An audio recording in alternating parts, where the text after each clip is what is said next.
What's going on? Welcome back to Financial Journey. So today we're going to talk to you about Palantir. I want to go over some of the current data points, what analysts have been really doing behind the scenes, and go over a very unpopular opinion that Palantir is due for a pullback. So I want to go over all the things that you need to know, but first make sure to hit that thumbs up. And with that, let's get right to it.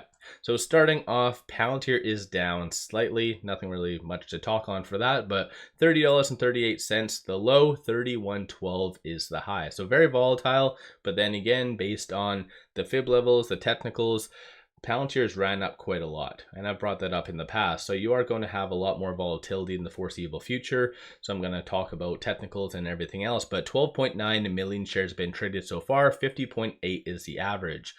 I did bring up last video on how institutions have been kind of taking a step back with Palantir, and so very much resemblant today as well, because as you can kind of see, there's been only 5 transactions above $100,000 occurring on the secondary market, and only 2 of them were buys, these 2 right here, one for 182, the other one for 126,000.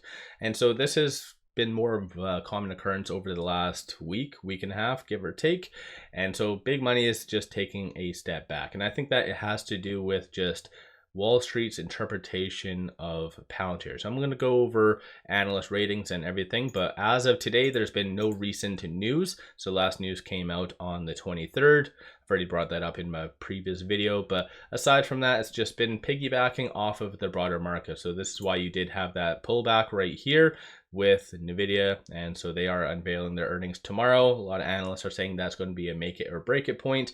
At the same time, a lot of data points that have been coming out is kind of transitioning into what is going to happen on a monetary policy level. So is there going to be a 50 basis point or a 25 basis point cut for the upcoming September 18th meeting? So that definitely is going to really help Palantir in a positive way. If, well, to be honest, in reality, either one is going to be positive for a lot of growth stocks. So whether it be a 25 or a 50, but the following meeting, the November 7th meeting, you do have a good likelihood of a 50 basis point cut occurring there. So combined 75 basis points. So I think all in all, that's going to be fairly good stuff. Going over some additional data, starting off with what shorts are doing, just for transparency. I'm not here to say Palantir is a squeeze play. I'd just like to bring this up more so for analysis purposes.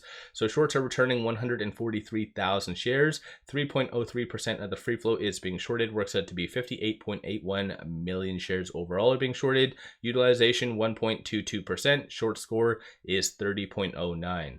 And so the reason why I feel like shorts are returning today is the technical have been pointing for a pullback to occur for a week and a half or whatever else, kind of matching with big money taking a step back, but that dip has not happened yet. So I think a lot of shorts are just impatient, and you do see some signs of manipulation. In the past, I've pointed this out. So you do see cost to borrow minimum being negative.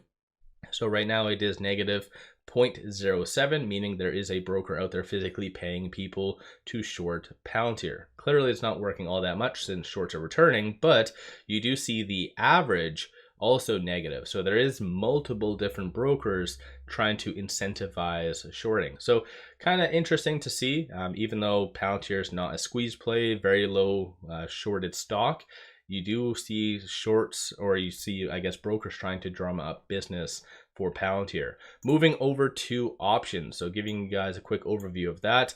8.67 million in calls, 2.79 million in puts. Even though that is a lot of money, in comparison to 2 weeks ago, kind of low. So once again, that's you need to compare and contrast, but 46% of all the options being done today are optimistic and bullish. And based on this right here, these are all the call options that are being purchased. So you do see a consensus for it to be in excess of $33, so more of a recovery. Clearly that's encumbering Nvidia earnings. And then looking at the puts, you do see a consensus for it to be sub 28.50, or more so sub 29. So obviously you have both extremes, and as I mentioned already, Palantir has ran up quite a lot. So this is why you do see on the fib levels very wide gaps. So right now with it at $30.83, it is trading between this S3 and this S2. So $30.67 is going to be the strong support. $31.24 is going to be the next strong resistance/target. And as well, I'm looking at the 4-hour. Just to move to the 1 day gives you a good overview of a broader sense. So in that aspect, it is trading between this R2 and this R3. So $30.18, 29, 27, 25 are going to be the following support levels. So just take that into consideration.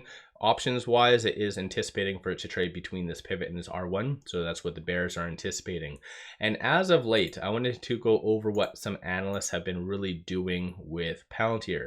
So I always like to look this up because behind the scenes, they are changing their estimates. Sometimes analysts change their estimates without redoing ratings.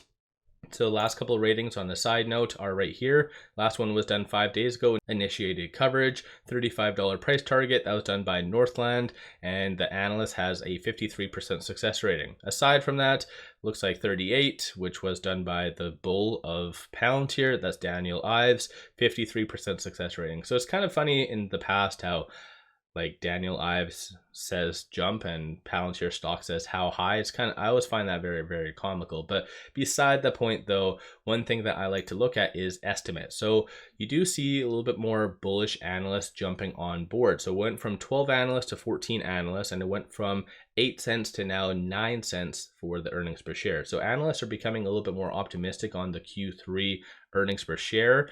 And looking at the revenue, you do see a lot more similar bullishness. Probably 2 recent analysts did give very good ratings, or I guess estimates. So it went from 11 to 13 estimates from analysts, and from 679 million to 701. So once again, anticipated for Q3. So analysts are quietly bullish behind the scenes, not necessarily giving ratings. So once again, take that into consideration.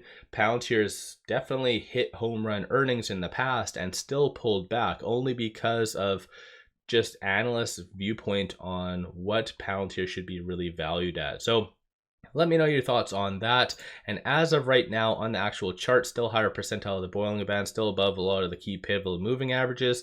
Stochastic, because of the pullback from that $33 high, it is causing Stochastic to pull down slightly. So it went from very overbought to still considered overbought at 74, but you do see a bearish deviation. A number of retail investors have been getting out. They're buying today, but generally since the 23rd, they are starting to get out. So like I said, unpopular opinion, I think Palantir does need to pull back, whether it be in the short term to roughly that $28 range, or whether it be long term to more so that 20, retest that 20, because it's kind of crazy. At the beginning of August, it did have that sell-off and it touched, I think, the high 20s, and within like 1 week it was at 30. So Palantir is a beast, very profitable beast, but based on just Wall Street not really appropriately understanding it, and or I guess the multiple that should be given to Palantir, I think this is where you will have a continuation